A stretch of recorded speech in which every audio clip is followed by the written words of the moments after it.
各位网友，大家好，今天是2020年7月22号，欢迎大家参加王健每日观察直播1的节目今天的题目是美国关闭中国驻休斯顿总领馆的行为逻辑这件事情呢是一件蛮大的事情，因为中美之间已经爆发了一场外交战那么这场外交战是从什么开始的呢？从一场火警开始的昨天晚上，实际上中国驻休斯顿总领馆内发生了一起火警，然后就是无数的这个消防车跟警车开到了这个总领馆的门口，然后就是消防员准备进去救火，然后但是进不去然后这件事情就曝光什么呢？曝光中国的领事馆里面的工作人员在烧文件，然后再引发了什么？引发一件外交事件，就是美国要求中国关闭3天之内72小时撤离这个中国驻休斯顿的总领馆。那么如果在72小时之内没有撤离，美国的警方会接管现场那么这是一个非常重要的事件那么毫无疑问，这将会引发一场中美之间的外交战我们先讲，我们今天就讲这件事情这件事情很大影响很大，影响很深远从前因后果开始讲前因是什么？前因是疫情。中国发生疫情之后，美国是世界上第一个撤离外交人员的国家那么美国最早把他们的外交人员从中国撤离。那么现在呢，美国就开始安排这个外交人员陆续的回他们原来的使领馆那么这个时候呢，就发生什么事情呢？发生中方要求美国的使领馆人员进行核酸检测，并且进行隔离这中方要求美方这么做。美方就说第一，我的外交人员有外交豁免权这第一个。第二个，检测可以我们自己做。那么中方就不同意不同意呢，结果是什么呢？结果就是美国的外交人员就无法返回中国的这个使领馆。那么后果是什么？后果就是美国政府就下令要求中国关闭休斯顿总领馆，然后要求使馆人员72小时之内离开。期限是什么时候？期限就是星期五就是7月24号下午4点。也就是说，说明什么？说明这个要求是下午4点，就是昨天美国东部时间下午4点提出的要求。否则呢，美国警方就会接管现场那么总领馆下午4点收到撤离的通知之后，使馆人员就开始烧文件当然不仅仅是烧文件，还有其他的东西。因为你要知道，一个总领馆里面肯定有非常多的机密文件那么到了晚上8点这件事情就到了晚上的8点。烧文件，他烧文件是在院子里烧他有个院子里面有个水泥池水泥池不知道原来是拿来干什么的，大概是2米见方的一个水泥池2-3米的见方水泥池。那这里面在烧文件，然后还有4个汽油桶在烧文件到了晚上8点的时候，天色就暗下来，天色一暗下来，这火光熊熊浓烟滚滚越烧越大天一暗下来，这个火光就特别明显那么附近民居就开始警惕了，这一看这个里面又是火又是烟的，报警。这一报警呢，这个消防这一看地址就是中国总领馆，那肯定是警车消防车的一堆就跑来了当地电视台发布的一段视频那么那个就很清楚啊，就附近的高楼看得很清楚。什么呢？就是总领馆里面的人在烧东西啊，烧东西。那么消防人员到了以后呢，就是当然总领馆的人不让他们进去啊，他们就在门口等着啊。那么然后就当这个消防人员到了以后呢，这个中国总领馆里面的人就开始干嘛呢？很好笑，开始在那往火堆里滋水啊，滋水，就有4、5个人在院子里在干这种事情啊。那你看他们的这个动作呢，就很散漫啊，不专业啊，就不像受过训练的样子啊。大概就是一件这样的事情。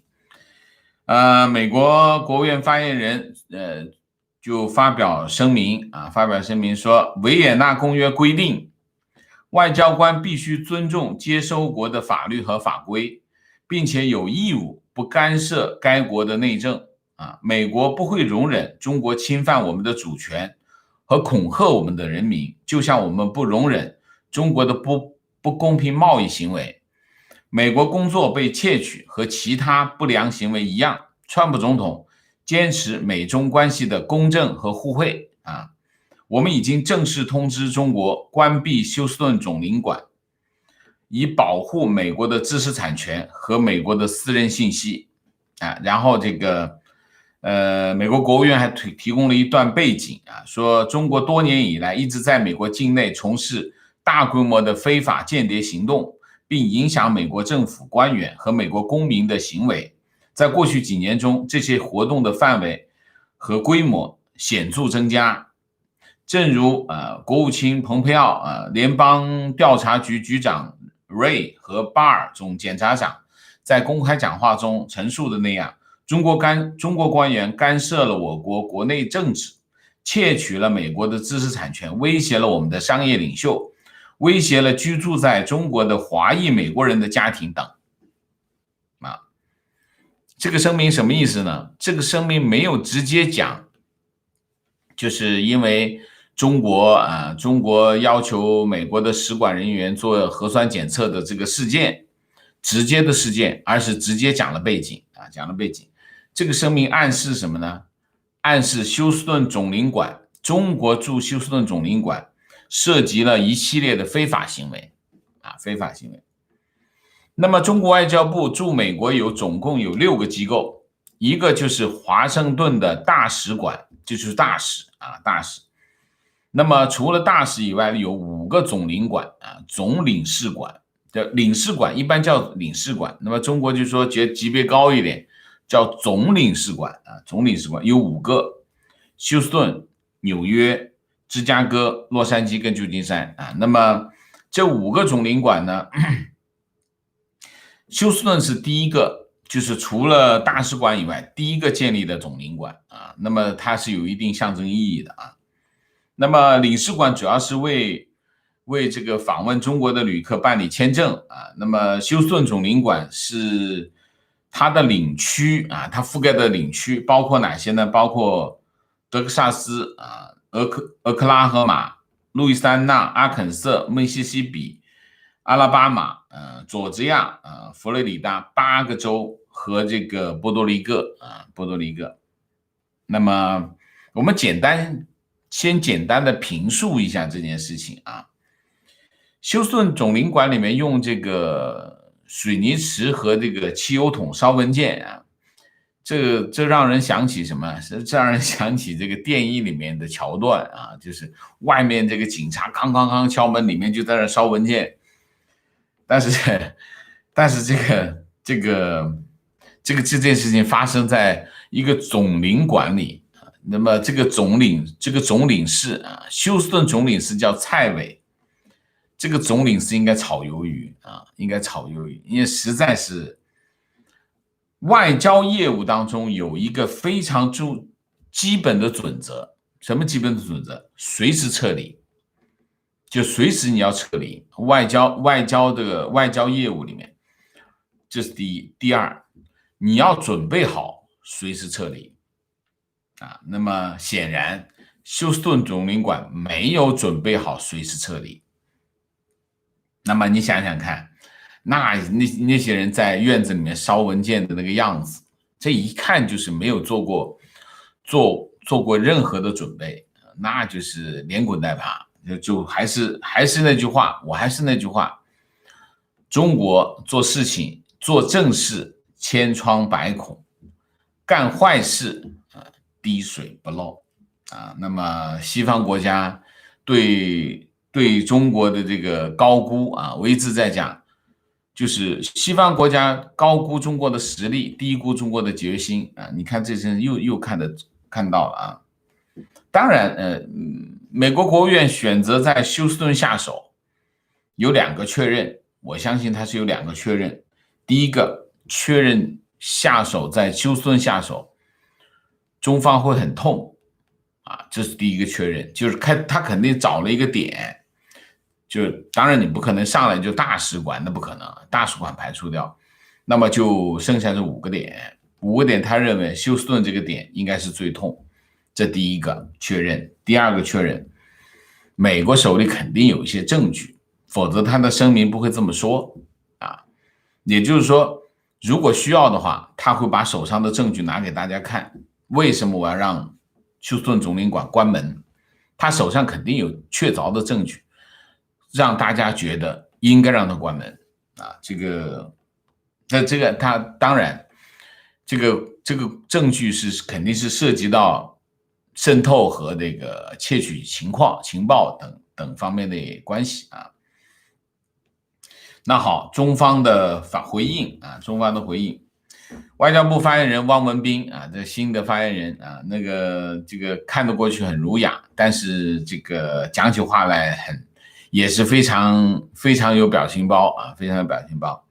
7月21号啊，汪文斌这么说啊，我把那些情感色彩的词句我给它去掉啊，我就把它简版汪文斌的发言啊。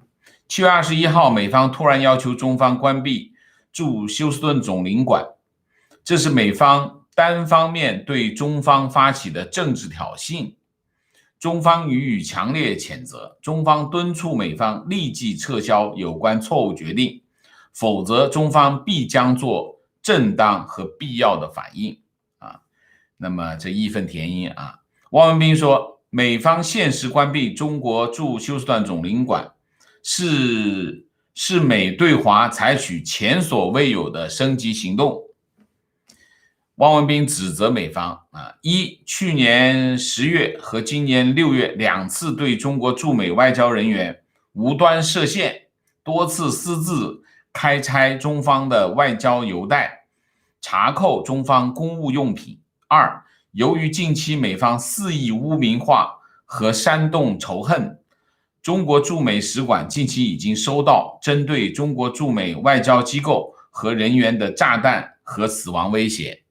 3，美驻华使馆网站更是经常公然刊登攻击中国的文章啊。那么汪文斌警告啊，那么中美驻对方国家使领馆数量和外交领事人员数量而言，美方远远多于中方，我们敦促美方立即撤销有关错误决定。如果美方一意孤行，中方必将采取措施坚决应对啊。这个中方的这个汪文斌的话大概有几个意思啊。一个意思就是中国方面会可能会驱除美国的使领馆人员，那么目标可能是什么呢？可能另外也可能会关闭那么现在的传言说中国可能会关闭美国驻武汉的领事馆那么我们分析一下这个中国会真的这么做吗？未必。为什么？因为你可以看你看这件事情很简单。第一个，中国给美国方面穿小鞋穿什么小鞋？美国最早把使领馆的人撤走，那么现在人开始要回来。回来呢我就给你提要求。提要求理论上来说呢，双方有话好说呢，其实这事不复杂，不难办啊。那么美国说我外交人员有豁免权，你不能检测我的人啊，你不能抽他们的血，我要测我自己来测。理论上来说，中国可以接受，那你测可以测，我派人跟你在旁边看着，或者大家总是可以找到一个解决的办法。那么中国就说不同意，不同意是什么？不同意就是拖着，反正你着急我不着急，是你来，我又不是我去啊，大概就是一件这样的事啊。那么拖着，美国一看你拖是吧？好，那行，拖我就直接让你关闭。美国实际上把这个他没有对等，就是说你初一我也初一，美国没有初一，你初一是吧？我直接就上15。美国是直接把行动升级，其实汪斌讲的是前所未有的升级行动，就是说我做了初一，你本来也应该做初一，要不你做初2也行，结果你直接上15，这不公平。意思就言下之意就是你这什么态度啊？直接就把我只是拖延了一下，你就直接让我的总领馆给关掉，这个两个行为其实是严重不对等啊，不对的。那么说明什么？说明美国就是要升级，我就是要跟你来干这个，我就是想让双方的关系处于一个激烈对抗的状态啊。那么这里面，所以呢，我们这里面当然中国是觉得你这个行为不对等，不符合外交对等行为啊。那么美国就不跟你玩这个游戏啊。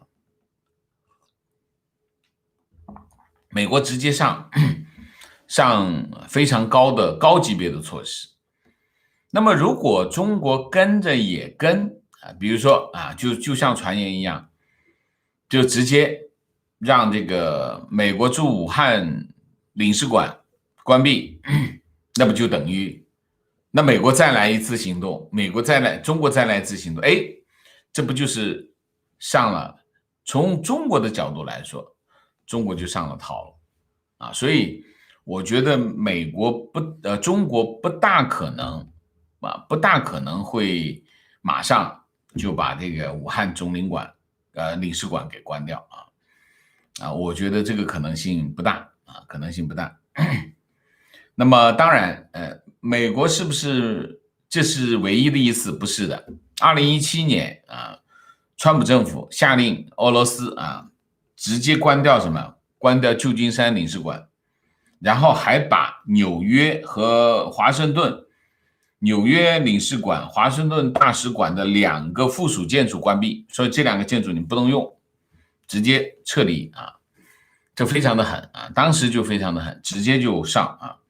原因是什么？原因就是报复俄罗斯俄罗斯限制美国驻俄罗斯的这个外交人员的人数啊，这里面就是当然这其实是报复来报复去，就是不断的升级啊，大概是一件这样的事情啊。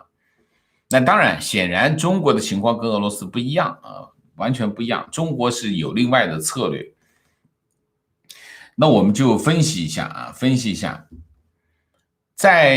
你看哈，你看，美国只是拖延了，中国只是拖延了美国驻华使领馆人员到岗的时间啊，到岗的时间。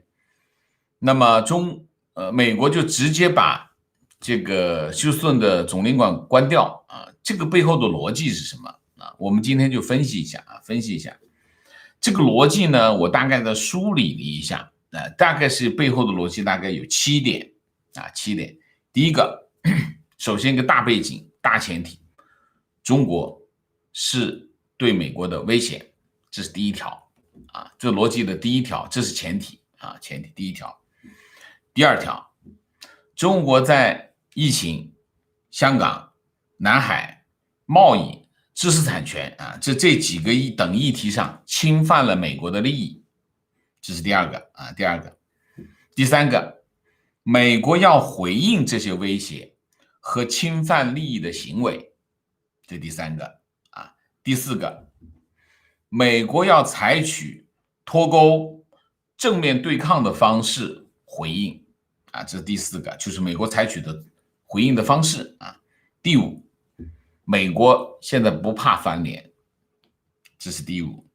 第6，所以美国可以采取任何升级的措施应对中国的挑衅，因为这事儿是中国挑起来的啊。这是第6。第7，中国不让美国的外交人员到港，美国就让中国的外交人员下岗，理解吗？这背后的逻辑大概是一个这样的逻辑，什么意思呢？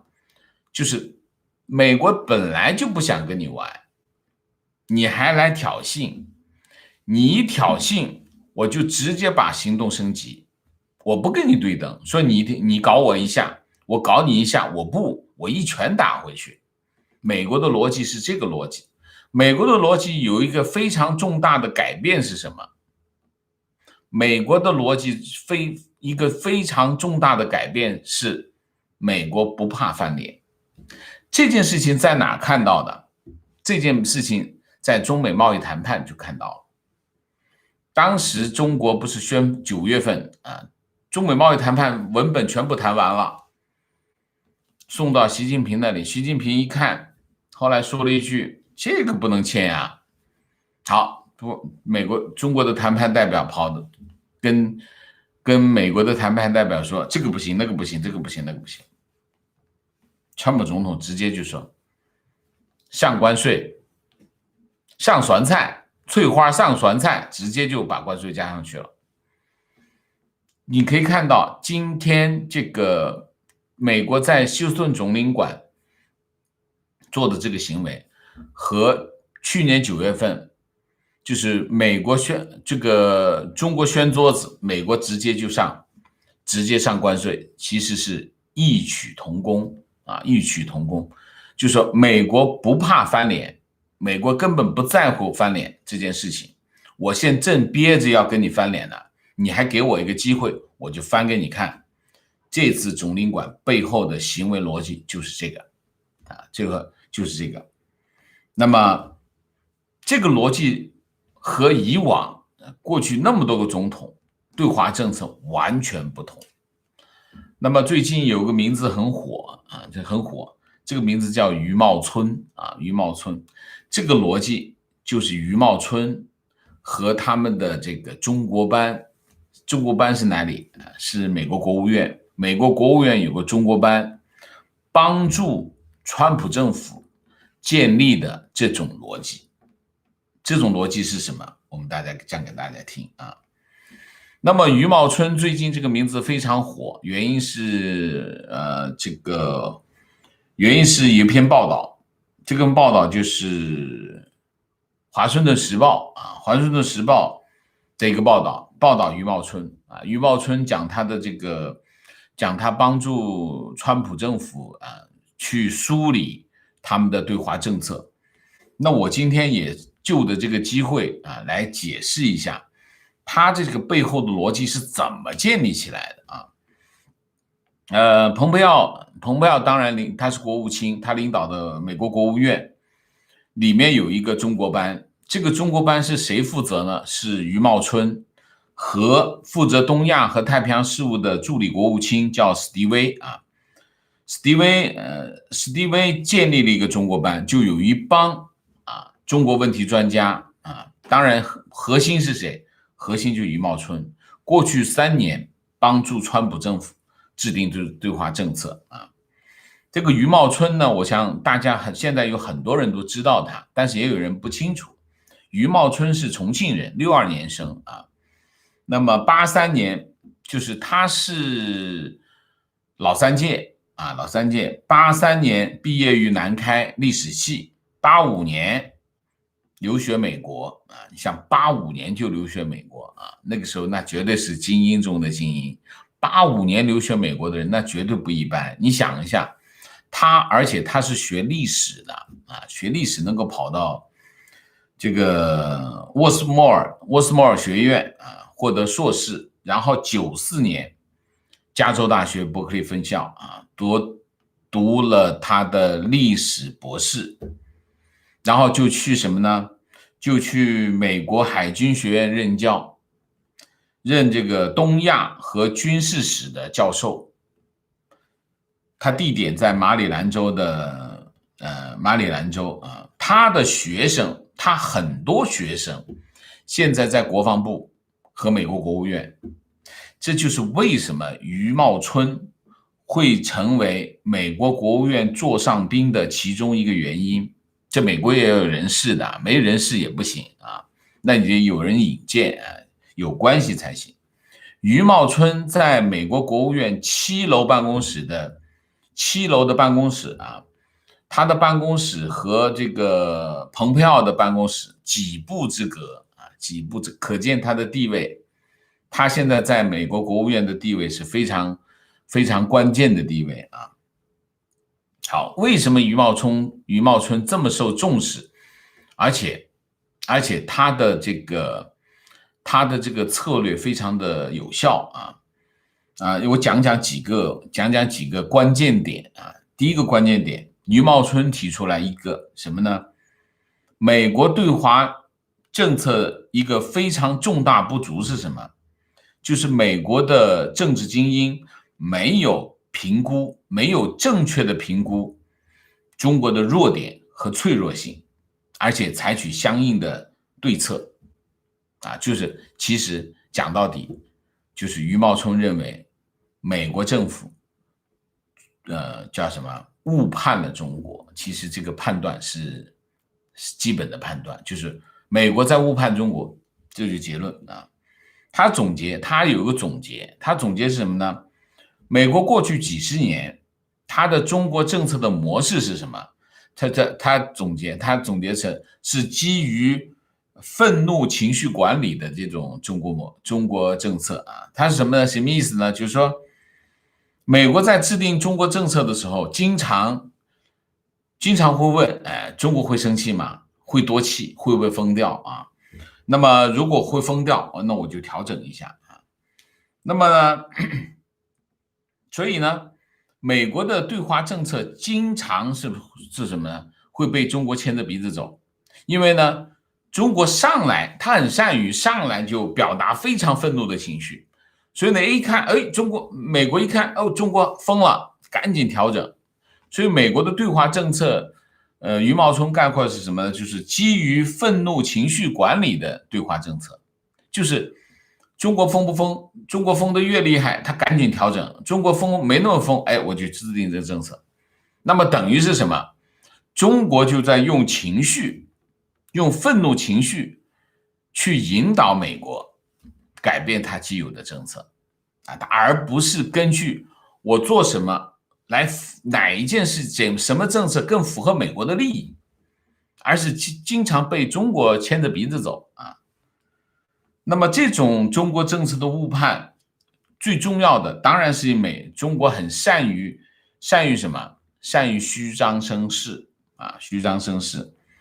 这就是这个余茂春对美国对华政策的一个概括和总结啊。那么他的结论是什么？余茂春对形势的判断是什么？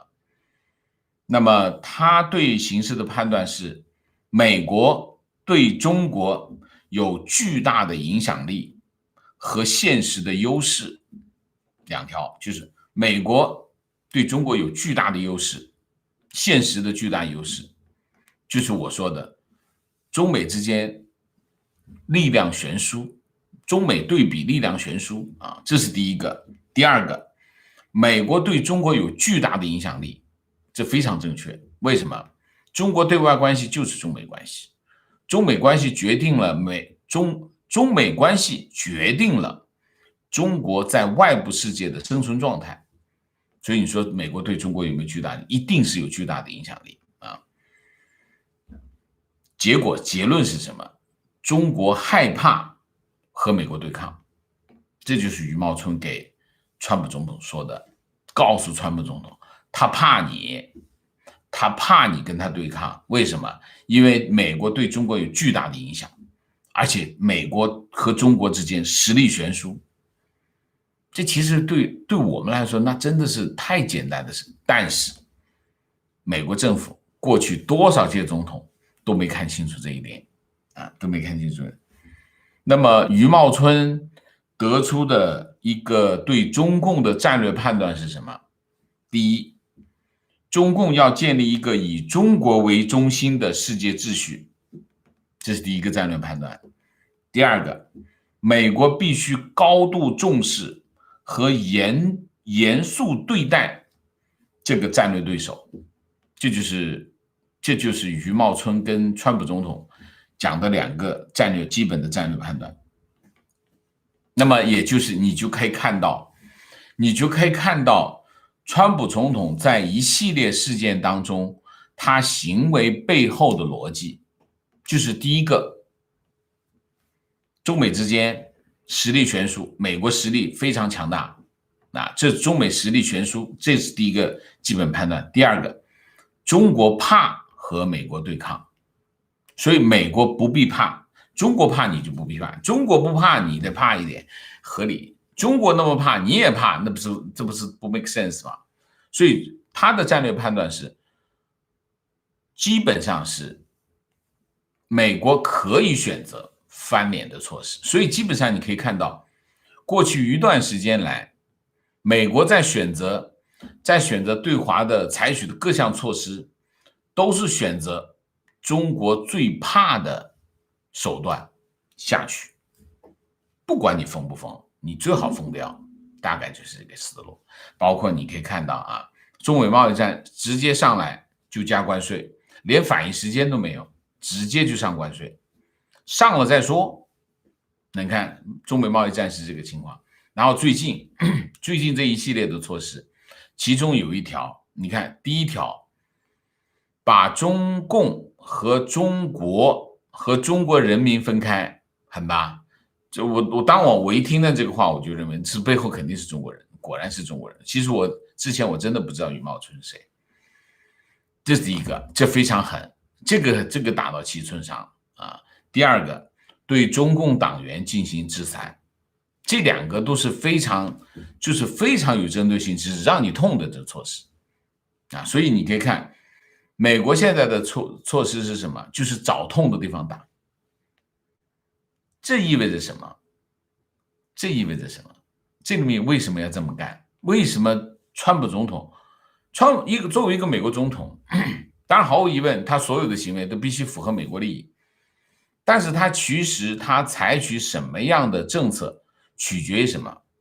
取决于他用什么样的人。如果他不是决定采取这个政策，他不会用这样的人。余茂春就是这个典型。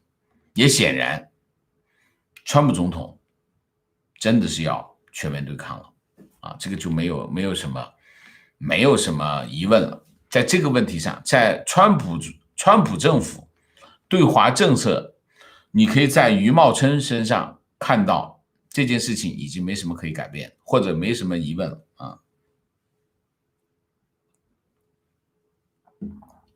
总结，一旦中共的虚张声势被识破，那么中国的真实的实力就展露无遗。所以我还是那句话，西方国家高估了中共的实力，低估了中共的决心，就这个道理这个我非常认同这个余茂春的一个总体的战略判断我非常认同。好吧，那么今天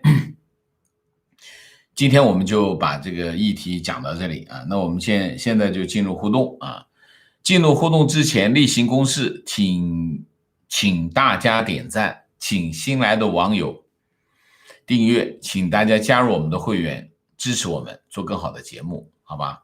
那么多多点赞多多点，我们需要更多的点赞那么另外呢，那么进入互动之后请大家不要聊天，3个情况、问题、观点，好吗 ？OK， 那我们现在进入互动明谢一下984 degree， 谢谢 ，Good evening, Bio and Indian Fandai thanks， 谢谢984阮光能谢谢 ，Johnny Walker 谢谢姥姥王谢谢。许章润致清华校友公开信，无一日不死，便一日欢呼啊，一日呼唤，此为言则，也是天命。网友们都有言则的社会责任，非常正确。我们每个人对于社会不公义都有责任讲出来啊，都有责任讲出来，这个社会不公义才会被消灭。如果大家都默认，大家都扭头就走，这个社会会越来越差啊。高喷塞，谢谢。希望美国制裁陆续来，看中共怎样的下场。谢谢 Jack Hang， 谢谢。Kiki， 谢谢。翠花给王婶上酸菜啊，谢谢观点啊，我们进入互动啊，观点。关于为什么美国政府通知中国领事馆72小时关闭的原因，中方说是美国报复中国，限制美方外交人员进入中国，但美国国务院发布的正式公告是保护美国知识产权和美国公民的个人隐私。参议员卢比奥随后迅速发了好几个推，说休斯顿总领馆是中方的一个间谍活动中心，10年前就该关闭了。要注意的是，他是美国参议院情报委员会的主要成员，他的说法有很强的可信度。对，我认为选择休斯顿肯定是有原因的啊。那么，但是这个原因就是发生这起外交风波的原因是我刚才讲的这个原因啊。观点：去年休斯顿领事馆办理业务，打电话咨询的时候，业务人员好像一个牛逼哄哄，跟国内业务部门的人以求姿色，关了就关了。中国的领事馆又不是服务中国人民的中国人民，你去管一下，看一下中国领事馆的这个脸色就知道啊。观点情况：早间新闻铺天盖地报道休斯顿总领馆失火的情况，外交使馆搞成间谍基地，也是服了共产党。一般来说啊，所有的外交机构都有搜集情报的功能，任何一个国家只不过呢，收集情报的方式有各种各样那么有些呢在法律的边缘走，有些直接冲进去了所以这个就不同啊。观点：烧文件正常，但是领馆应该有撤离的预案，应该备有工业级碎纸机和焚化炉，看来做坏事也是千疮百孔。观点：我怀疑是烧假钞，前一段时间黑名贵，假钞美元哪里来的这个不能乱讲不应该乱讲，我们没有事实依据的话，不应该乱讲观点：电影《一次别离》中的美领馆遭武装力量袭击时，烧文件是用焚烧炉，这是70、80年代的事情了。21世纪的中共在院子里烧文件就是大清的水平。谁说大清亡了？大清尚存啊，是这样的就是说你一看这个使领馆的人在院子里烧文件，说明什么？他根本没有撤离，就是他的外交业务实在太烂，不是一般的烂。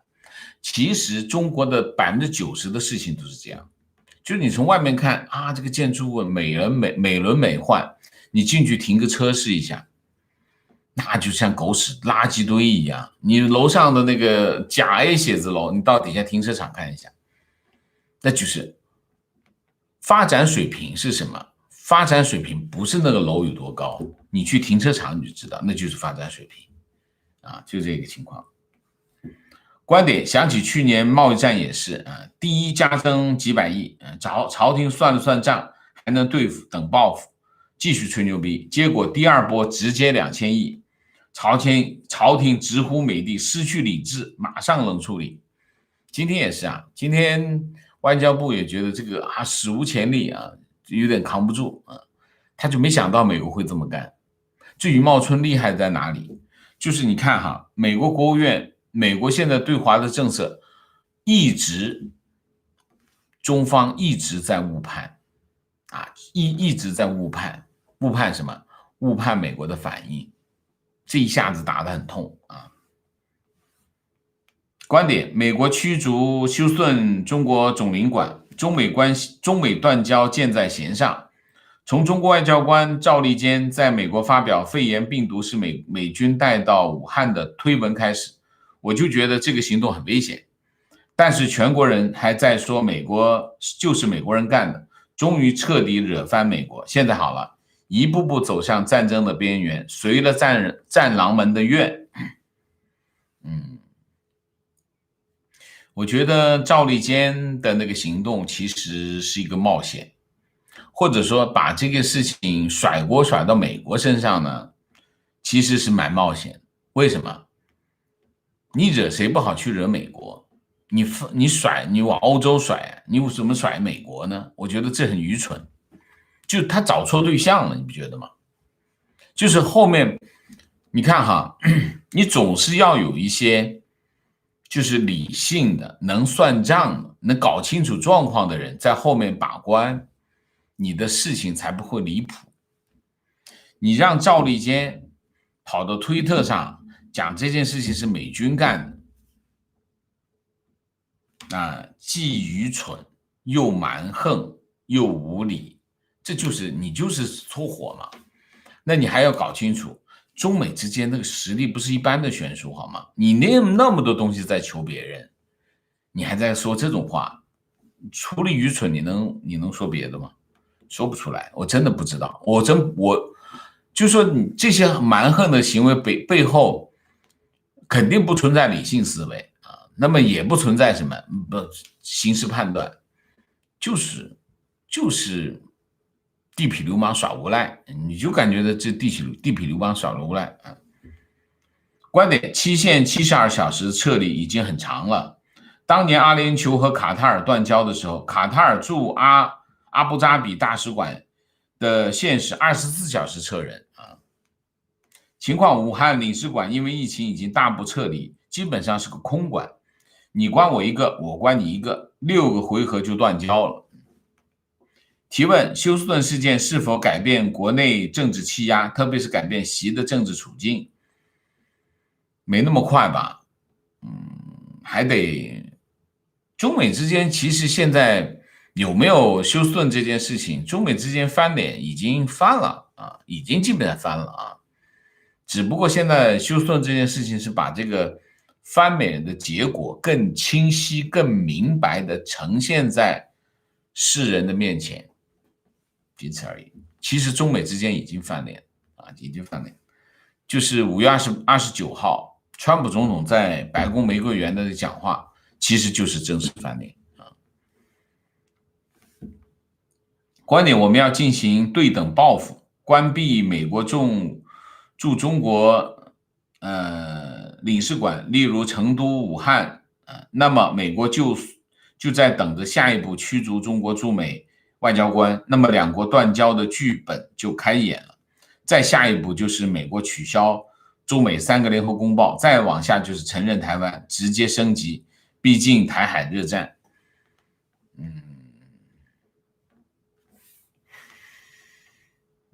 这个有点快吧？你是快镜头，快镜头啊！对，如果剧本是这样的话，台海热战，你是说美军跟解放军直接攻击美军吗？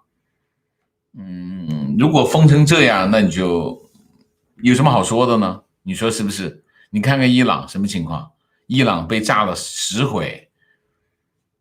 伊朗被炸了10回，从发电站到这个叫什么机啊？像什么机？那个离心机的仓库到武器库被炸，连炸10天。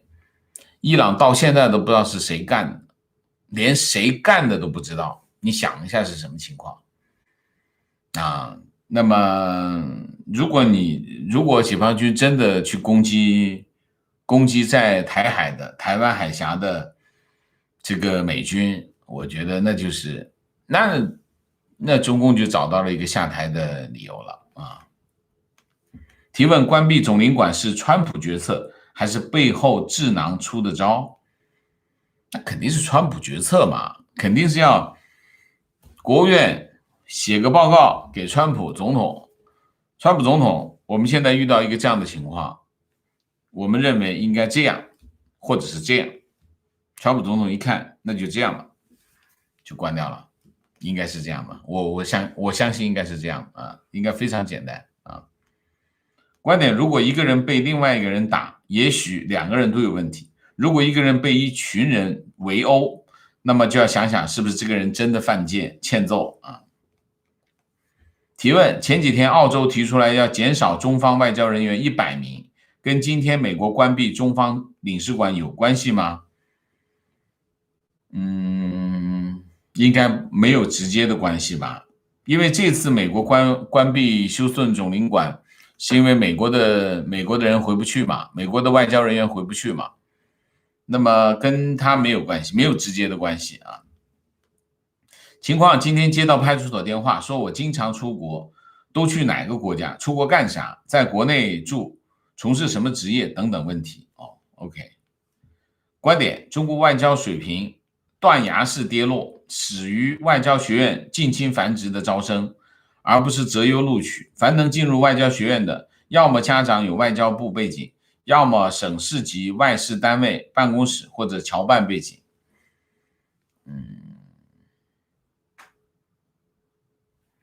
我觉得核心的问题不是外交学院，核心的问题是什么？核心的问题是武大郎开店，就是最高的那个人小学水平。那武大郎开店什么情况？武大郎开店都不能比我高，那么那个是小学水平，其他的水平就梯次下降嘛。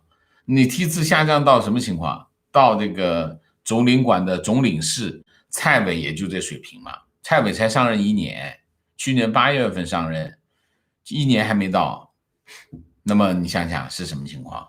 外交部长王毅是什么水平？不就是个马屁精嘛，对不对？那么总领事，各地的总领事、大使是什么水平？那肯定比王毅要低一个档次嘛，是不是？那王毅跟习肯定要低好几个档次嘛，对吧？你想想看，武大郎开店是什么结果？所以我觉得核心的问题不是外交领域的问题，是现在习近平用的都是什么人？你从刘鹤身上你就能看出来，刘鹤懂啥？刘鹤干过啥？刘鹤也啥也不懂，对吧？他做学问他不行啊，反正我没听说过刘鹤啊，就是在他出来就是习近平用他之前，我是没听说过他。他在学术领域肯定不行。那么他做官是什么？没做过什么官，没做过什么实际呀，所以他这个水平是什么情况还不清楚嘛？所以不完全是外交学院有这个影响，但核心的还是关键的问题在主席台。主席台上最关键的是做报告的那个人啊。情况：昨天成立外交思想研究中心，今天美国断交。观点：美国是不是故意打脸？这脸打的不是一般的大啊。是啊，外交思想马上就直接给你来个这个啊。提问：王老师你好，能否介绍一下墙内所谓的自治区的治理逻辑和背后的寓意？自治区就是因为成立中华人民共和国成立的时候许诺给大家，少数民族你可以自治，那么讲了这个话，那就成立一个自治区。它和中国其他的任何一个省有区别吗？有区别。你比如说蒙古内蒙自治区，那么自治区的主席相当于省长，通常是少数民族的那个人。比如说新疆通常是维吾尔人啊，维吾尔族人。那么少数民族通常用少数民族来做这个政治，但是书记一定是从中央派过来的汉人，一定是这样。大体上各个部门都是这种情况，书记一定是汉人。那么有些政治啊，就是政治是少数民族，也不一定，大部分是少数民族，有区别，这是唯一的区别。但是这些少数民族已经相当汉化啊，只是他的普通话带点口音而已啊。有没有整个的治理，有没有和其他的省有什么区别？我昨天说过少数民族的问题啊，大体上是这种情况，没有本质上的区别。从治理的角度来说，没有本质的区别。提问：最近国内网站开始出现很多比较隐晦的反对声音，居然没被删，有点反常，请问是什么原因？以前也有，其实平时都有啊，只不过呢，隐晦嘛，大家也不一定看得懂，所以太隐晦就不删，那么没那么隐晦或者隐晦的不够，可能就删了啊，大概是这样。观点：支持王老师，打卡加拿大，同意你对土共管理的吐槽。土共总是高估自身的能力，就像阿 Q 表现的牛逼哄哄，赵老爷给他一棒子就开始喊冤。还有就是动不动代表14亿人，感觉人多就能碾压其他国家，其实就是嘴炮。还有一句话就很能形容，就很能形容中共的这个表现，就一掐脖子就翻白眼，一松手就吹牛逼，大概就是这样啊。提问：我这些年换了一些美元，陆续投入美股，用了美国本地银行和券商，请问一下王先生，中美关系恶化下去的话，会不会影响我这些普通大陆人在美的股票呢？或者以后这些钱难以拿回中国呢？我真的不觉得会有这样的情况吧。如果你是合法的钱买的，有什么问题呢？我觉得没什么问题啊，拿回中国，我不觉得有什么，我没有看到有这种迹象啊。美国政府跟中国政府是不一样的，他没有权利随时把别人的钱拿走，他可以冻结，但是要没收不容易啊，没收不容易。美国的发展基于一样东西，美国这几百年的资本主义发展到今天这个水平，就是一样东西，就是产权制度。产权制度是保障美国向前发展的一个基本的社会制度。产权制度是什么？讲的很简单，就是你的钱谁都不能动，除非你有其他的原因。我的产权谁都不能侵犯，就是这样，保障个人的产权。这就是产权制度是美国资本主义发展的一个最根本的基础。所以你说你的钱会不会拿不回中国？除非有一些你涉及到一些问题，那如果你是正当的，一切都是正当的，不存在这种可能性啊。提问：折腾几年后，中国会再次掉头吗？再次掉头被世界接纳的先决条件会是什么？你得让人信你啊，对吧？你骗了别人，骗了那么多年。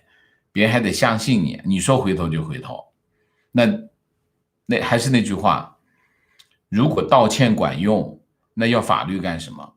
你说是不是？我先侵犯了你，然后我跟你道歉，那法律干什么？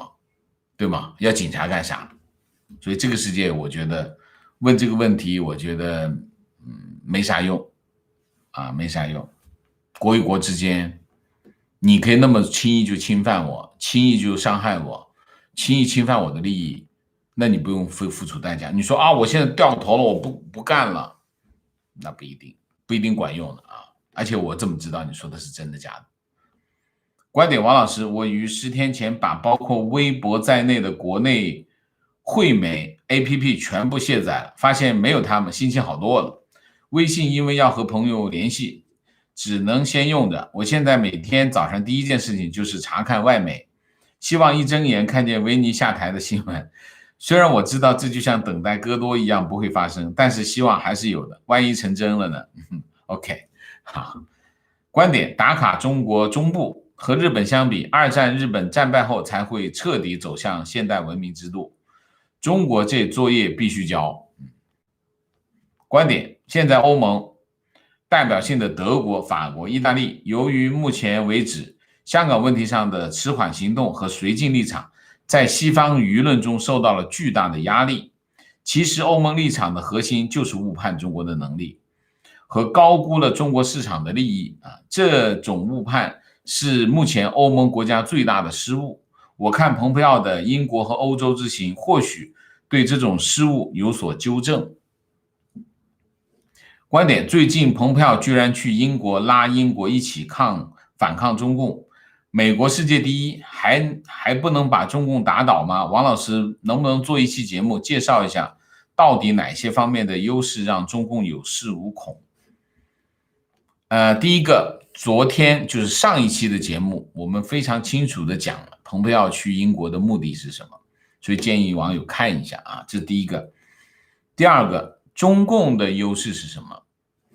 中共的优势就是一个决心。什么决心？把红旗插遍全球的决心，这是他唯一的优势。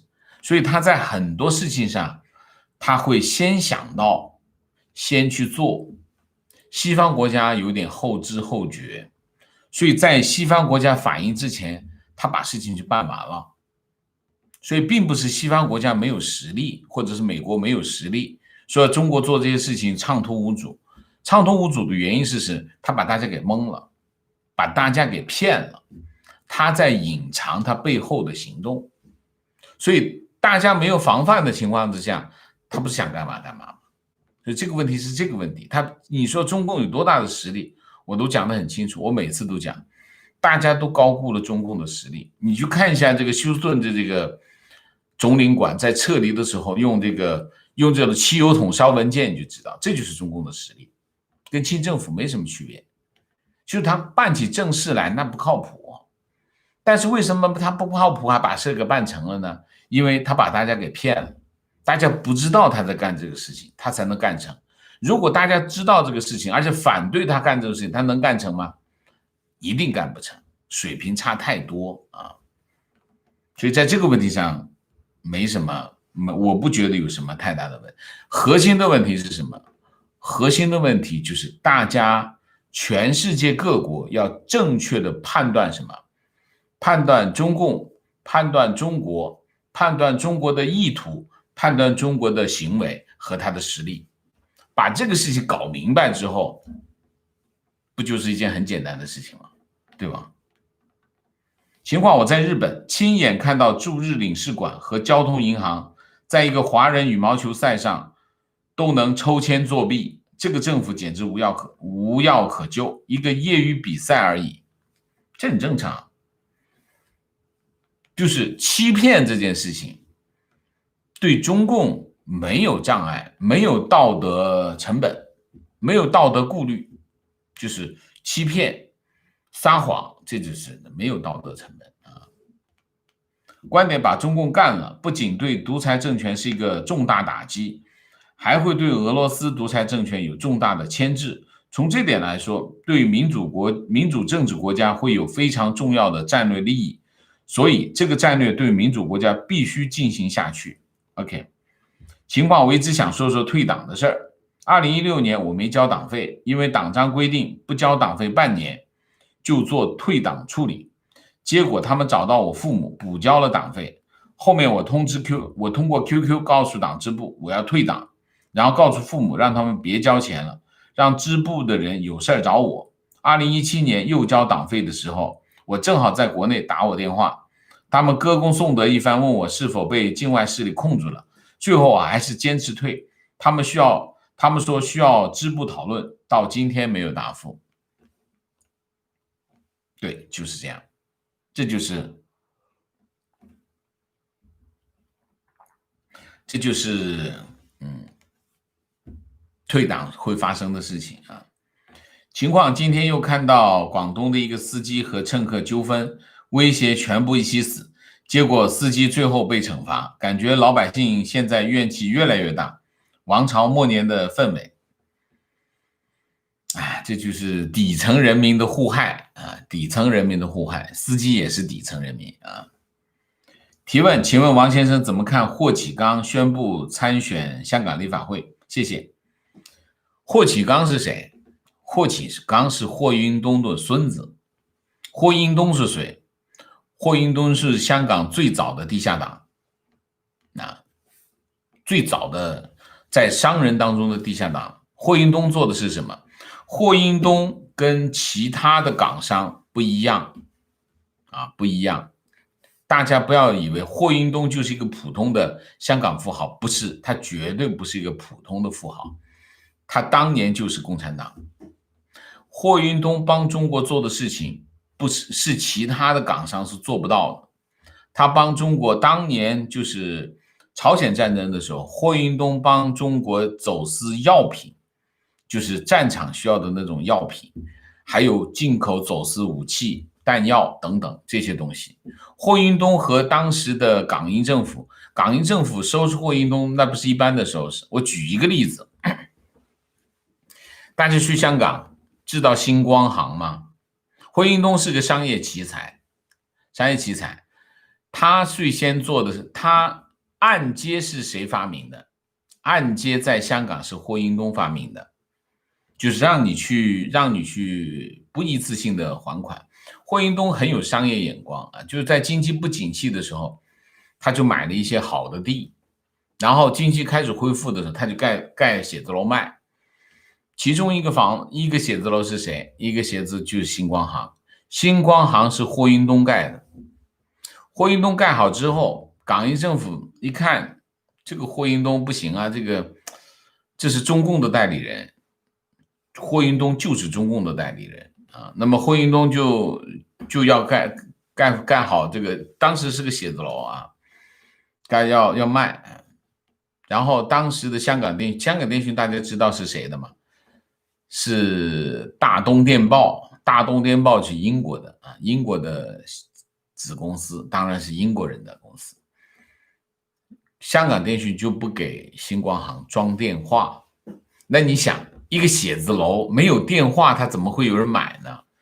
所以霍英东的这个星光行就卖不出去，是怎么办？那最后他没办法，他就把这星光行卖给了谁呢？卖给了怡和啊，最终是怡和拿来搞。到后来星光行转手又到了谁的手里？到了包玉刚的手里啊，后来就是包玉刚持有的啊。所以你说这个霍启刚去参选立法会代表什么？那不代表共产党吗？还代表谁？是吗？啊，